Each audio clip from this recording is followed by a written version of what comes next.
DeFi tactics. Remember, this is not financial advice. Do not make any financial decisions based on my word alone. Always do your own research. With that said, today I want to make a correction video on my Songbird Flare rewards video yesterday. I incorrectly stated that the Songbird rewards rate is 2.25 billion Songbird per year. That is incorrect. It is 1.5 Songbird per year based on the 10% inflation. So let's take about 10 seconds here to figure out and laugh at my fat fingering and make fun of my math skills, and then we'll move on. So with that said, let's jump right into it. The cool thing about this correction video is I did not make a mistake in the wrong direction. Having lower annual inflation in the Songbird rewards actually increases our speculative rewards return when the Flare network launches. So on the left hand side again here, we've got the Songbird supply of 15 billion, 10% of that is 1.5 billion, not 2.25. On the right hand side, we've got the Spark token supply of 10 billion with a 10% inflation of 10 billion. This means that the Spark FTSO rewards will be 6.6 times larger than the Songbird STSO rewards. Again, we get that by dividing the annual inflation of 10 billion Spark tokens by the 1.5 billion Songbird tokens. So bringing it down a little farther, we've got the Songbird rewards rate for Epoch 1 ranging from 0.6 Songbird to 3.1 Songbird per 100 Songbird delegated, with an assumed average return of about 2.1 Songbird per 100 Songbird delegated. Now, using the multiplier effect, as in the Spark FTSO rewards will be 6.6 times larger, we can guesstimate that the Flare reward rates, based on the data from Epoch 1 of the Songbird network, will be 3.99 to 20.66 Spark per 100 Spark delegated, with an assumed average return of 13.9986 Spark per 100 Spark delegated. Again, we get this assumed average by multiplying our Songbird assumed average by 6.66.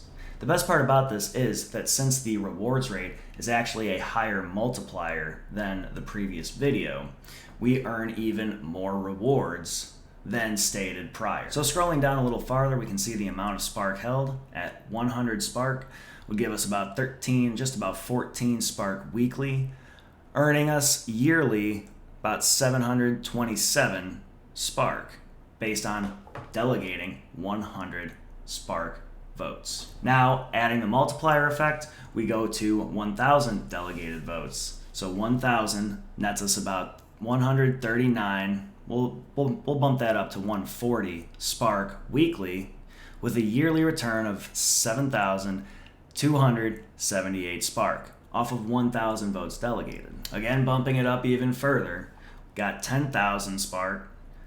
We're looking at a weekly return of $13.99, so just about $1,400 per week, which nets us about 72,789 Spark yearly.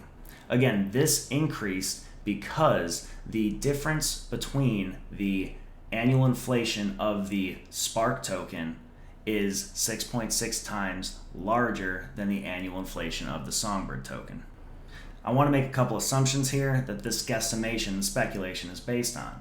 1. The FTSO participation in Flare network is similar to the STSO in the Songbird network. 2. Based on an average rewards rate of 2.1 per 100 Songbird delegated weekly. Now again, you might be asking, oh, do I need to go to Bitrue or Poloniex and buy as many Spark IOUs as I can in order to delegate and compound and earn these rewards? The answer is not necessarily yes, because we can mint F assets, and those F assets will have a detachable vote that we can send to a signal provider in a similar way as the Spark token.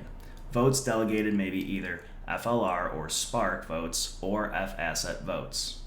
Lastly, again, these figures are not with compounding rewards, meaning we are not taking these weekly earnings and adding it to our principal to compound the interest or the returns that we're making. Put one other way, if we held, say, 1,000 Spark and we earned 139 Spark tokens, these numbers, these annual and monthly numbers, are assuming that we do not redelegate those 139.98 Spark tokens to signal providers, thus earning us even more rewards and compounding our returns. So that wraps it up for this video. Again, I just wanted to do a little correction on some fat fingering, bad math, whatever you want to call it. Again, make fun of me, it is what it is. However, in the spirit of decentralization, I'm not going to take down that other video. We can all laugh on it and joke about it for years to come.